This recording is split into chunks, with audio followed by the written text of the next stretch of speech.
సింహాచలంలో ఘోర ప్రమాద ఘటనపై ప్రభుత్వం విచారణకు ఆదేశించింది. చందనోత్సవం వేళ అప్పన్న సన్నిధిలో అపశృతి చోటు చేసుకుంది.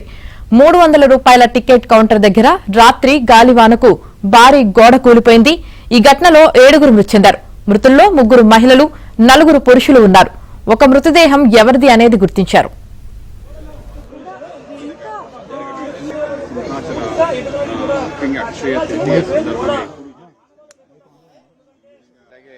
మట్టి బ్రిక్స్ ఉన్నా కూడా ఆ విధంగా జరుగుండేది కాదేమో. సో ఆ విధంగా ఈ భారీ బ్రిక్స్ కాబట్టి ఆ బ్రిక్స్ దానితో అవి క్యూర్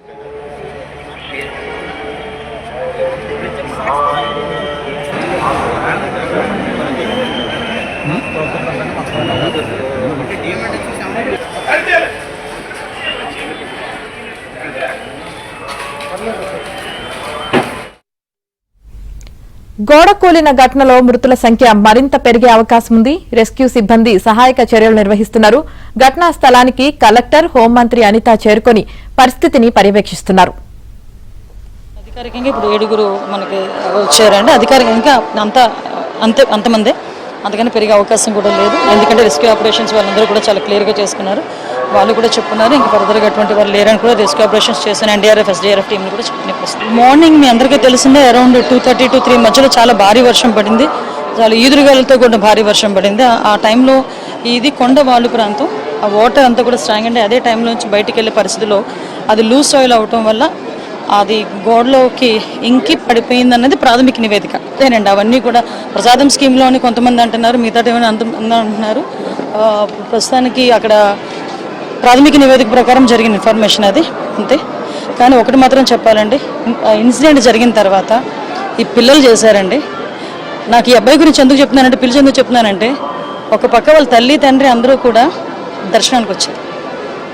ఫోన్లు అవ్వట్ల, ఎక్కడున్నారో తెలియదు, ఇందులో కింద ఉన్నారేమో ఏడుస్తూనే ఈ పిల్లలందరూ కూడా రెస్క్యూ ఆపరేషన్స్ చేశారు. నిజంగా అందరూ కూడా మానవతా దృక్పథంతో ముందుకు వచ్చి రెస్క్యూ ఆపరేషన్స్ చేశారు. కనిపించినట్టుగా తీసుకొచ్చి క్షతగాతులందరినీ కూడా హాస్పిటల్లో చేర్పించారు. ఓవరాల్గా చాలా దురదృష్టకర సంఘటన, 7గురు ప్రాణాలు కోల్పోవడం కూడా.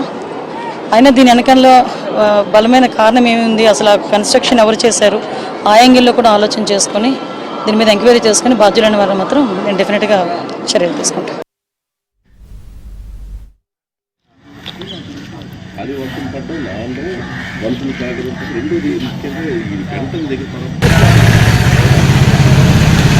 గత రాత్రి నుండి కూడా ఘటన జరిగినప్పటి నుంచి కూడా ఇక్కడ ఉన్నటువంటి దేవాదాయ శాఖ అధికారులు అందరూ పర్యవేక్షిస్తున్నారు. సో దేవాదాయ శాఖ కమిషనర్ మనతో పాటు ఉన్నారు. సార్ చెప్పండి, సో ఘటన ఎన్ని గంటల సమయంలో జరిగినట్టు ప్రాథమిక సమాచారం రావడం జరిగింది. సో ఎలా జరిగింది అనేది మీకు? ఈరోజు భారీగా దాదాపు 150,000 మంది వరకు భక్తులు చందనోత్సవానికి వస్తారని అంచనా వేసి అందుకు అనుగుణంగా దేవస్థానం తరఫున విస్తృతమైన ఏర్పాట్లు చేయడం జరిగింది. తెల్లవారుజామున 2:30 గంటలకు ముందే దర్శనాలు ప్రారంభించడం జరిగింది. దర్శనాలన్నీ కూడా చాలా సాఫీగా జరుగుతున్నాయి భక్తులకి.